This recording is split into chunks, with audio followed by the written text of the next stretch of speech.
ഞങ്ങളിവിടെ ഈ പരിപാടി ഇത്തരത്തിലുള്ളൊരു ക്യാമ്പയിൻ നടത്തുന്ന വിവരം അറിഞ്ഞ ഘട്ടത്തിൽ തന്നെ പ്രിയപ്പെട്ട പോലീസ് ഉദ്യോഗസ്ഥരും മാധ്യമങ്ങളും വിളിച്ചു ചോദിച്ചൊരു കാര്യം, അകത്തേക്ക് കയറുന്നതിന് വേണ്ടി നിങ്ങൾ ആലോചിക്കുന്നുണ്ടോ എന്നുള്ള രൂപത്തിൽ ചോദിക്കുന്ന നിലയുണ്ടായി. അപ്പോഴെല്ലാം ഉത്തരവാദിത്തത്തോടു കൂടി ഞങ്ങൾ പറഞ്ഞത്, ഇത് ഡിവൈഎഫ്ഐയുടെ പ്രതിഷേധം അറിയിക്കുന്നതിന് വേണ്ടി, ഇതിൻ്റെ വാതുക്കൽ ഈ സമരം അവസാനിപ്പിക്കുന്നതിന് വേണ്ടി ഡിവൈഎഫ്ഐ തീരുമാനിച്ചിട്ടുള്ളത്. പക്ഷേ നേരെ മറിച്ച് ഇത് മേയറുടെ ഓഫീസിനകത്ത് ചെന്ന് അവസാനിപ്പിക്കാൻ ഞങ്ങൾക്കറിയാം. പക്ഷേ ഈ ഘട്ടത്തിൽ ഈ വിഷയം ഉന്നയിക്കുക എന്നുള്ള ഉത്തരവാദിത്തപൂർണമായ സമീപനം സ്വീകരിച്ചുകൊണ്ടാണ് ഈ സമരം ഞങ്ങൾ ഇവിടെ അവസാനിപ്പിക്കുന്നത്. ഞങ്ങൾ ഏറ്റവും പ്രധാനമായി ഉന്നയിക്കുന്ന പ്രശ്നം, കഴിഞ്ഞ 5 വർഷത്തിന് ശേഷം നമ്മുടെ നഗരം വീണ്ടും വലിയ മഴവെള്ളക്കെടുതിയിലേക്ക് കടന്നിരിക്കുകയാണ്. നമ്മുടെ പ്രധാനപ്പെട്ട പ്രദേശങ്ങൾ തേവരയും അതുപോലെ തന്നെ പനമ്പള്ളി നഗറും കലൂരും എളമക്കരയും എല്ലാം വീണ്ടും 5 വർഷം മുന്നേ എങ്ങനെയായിരുന്നോ ആ നിലയിലേക്ക് ഒരു മഴ വന്നാൽ വെള്ളം കെട്ടിനിന്ന് പകർച്ചവ്യാധി പടർന്നു പിടിക്കുന്ന സാഹചര്യത്തിലേക്ക് തിരിച്ചു പോയിരിക്കുകയാണ്.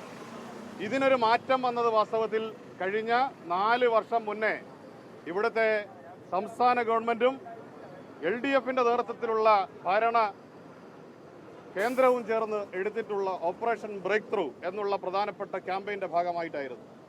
ഈ നഗരത്തിനകത്ത് കായലുമായി ബന്ധിപ്പിക്കുന്ന മുഴുവൻ പ്രധാനപ്പെട്ട തോടുകളും സീവേജുകളും എല്ലാം അടിയന്തരമായി യുദ്ധകാലാടിസ്ഥാനത്തിൽ അതിനകത്തുള്ള ബ്ലോക്കുകൾ പൂർണ്ണമായി മാറ്റുന്നതിന് വേണ്ടി തീരുമാനമെടുത്തതിൻ്റെ ഭാഗമായി, കൃത്യമായ സ്ട്രാറ്റജിയും പ്ലാനിങ്ങിൻ്റെയും ഭാഗമായി അതിനുശേഷം ഉണ്ടായ 4 വർഷവും നമ്മുടെ നഗരത്തിനകത്ത് വെള്ളക്കെട്ടുണ്ടായിട്ടില്ല എന്ന് നമ്മൾ കണ്ടതാണ്.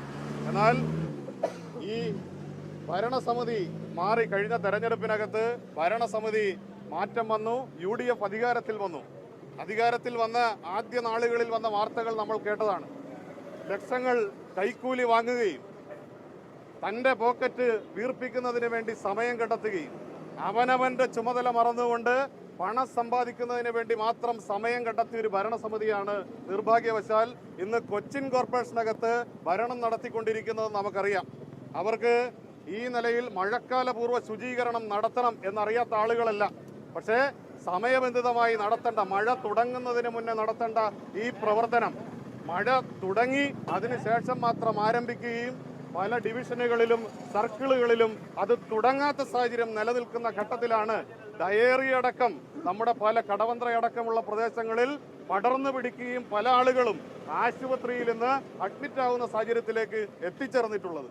ഈ ഘട്ടത്തിലാണ് ഇത് ഉന്നയിച്ചുകൊണ്ട് ഈ നാടിന്റെ പ്രതിഷേധം ഡിവൈഎഫ്ഐ ഉന്നയിക്കുന്നതിന് വേണ്ടി ഇവിടെ തീരുമാനമെടുത്തിട്ടുള്ളത്. പക്ഷേ സമയബന്ധിതമായി ഈ പ്രവർത്തനം പൂർത്തീകരിച്ചില്ല എങ്കിൽ തീർച്ചയായും ഞങ്ങൾക്കൊന്നേ പറയാനുള്ളൂ, കേരളത്തിൽ ഒരു ഭരണമാറ്റം വന്ന ഉടനെ തന്നെ ആ സർക്കാരിനെ ശ്വാസം മുട്ടിക്കുക എന്നുള്ള സമീപനം ഡിവൈഎഫ്ഐ സ്വീകരിക്കില്ല.